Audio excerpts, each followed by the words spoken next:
Serial यह रिश्ता क्या कहलाता है कि आने वाले एपिसोड काफी ज्यादा इंटरेस्टिंग होने वाले हैं, क्योंकि यहाँ आपको देखने को मिलेगा कि पुखी अभीरा के साथ खूब सारा समय एंजॉय कर रही होती है। यह सब अरमान देखता है और उसे देखकर काफी इमोशनल हो जाता है। यहाँ पुखी सिर्फ अभीरा के साथ ही नहीं होती, बल्कि अपनी परदादी और दादी के साथ भी होती है। वह तीनों को किस करती हुई नजर आती है।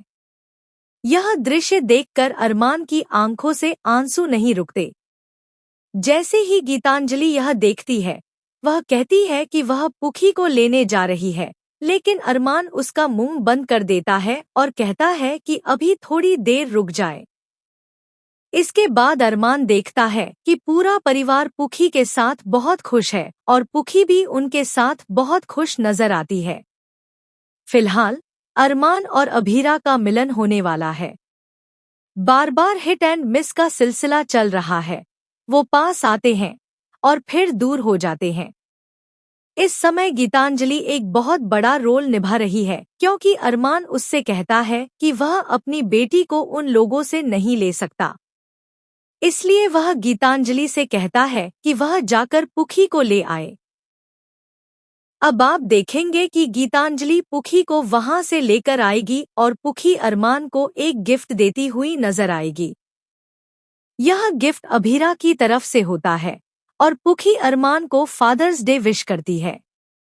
अरमान यह देखकर काफी ज्यादा इमोशनल हो जाता है, लेकिन बहुत जल्द उसे एहसास होगा कि पुखी को अपनी माँ की जरूरत है और अभीरा ही उसे अच्छे से रख सकती है।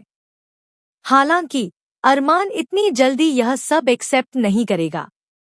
अब सीरियल में आएंगे कई सारे ट्विस्ट एंड टर्न्स।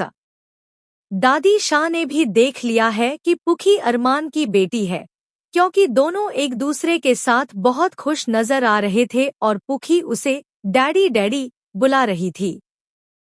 यह सुनकर दादी शाह काफी शॉक्ड हो जाती हैं और सोचती हैं कि जाकर अभीरा को सब कुछ बता दें। लेकिन तभी उन्हें वह पल याद आते हैं जब अरमान और अभीरा के बीच सिर्फ अपनी बेटी को लेकर झगड़े होते थे। इसलिए दादी शाह खुद को रोक लेती हैं। अब जल्द ही विद्या भी अरमान और पुखी को साथ में देखेगी और इसके बाद वह यह बात अभीरा को बताएगी। इसके चलते अब होगा एक बहुत बड़ा झगड़ा, क्योंकि अभीरा अपनी बेटी को खुद से दूर नहीं जाने देगी। दूसरी तरफ अरमान भी अपनी बेटी को अभीरा के पास छोड़ने को तैयार नहीं होगा। यहाँ पर होगा बहुत सारा बवाल और गीतांजलि की जिंदगी भी इन सब के बीच उलझती नजर आएगी। लेकिन जैसे ही अरमान और अभीरा का मिलन होता है, बहुत सारी जिंदगियों में बदलाव देखने को मिलेगा। एक तरफ अरमान और अभीरा फिर से एक होंगे, तो दूसरी तरफ गीतांजलि, जो अरमान से चुपचाप प्यार करती है, उसे बहुत दुख होगा। फिलहाल यह रिश्ता क्या कहलाता है के सभी लेटेस्ट एपिसोड्स के लिए हमारे चैनल को सब्सक्राइब करें, वीडियो को लाइक और शेयर करें।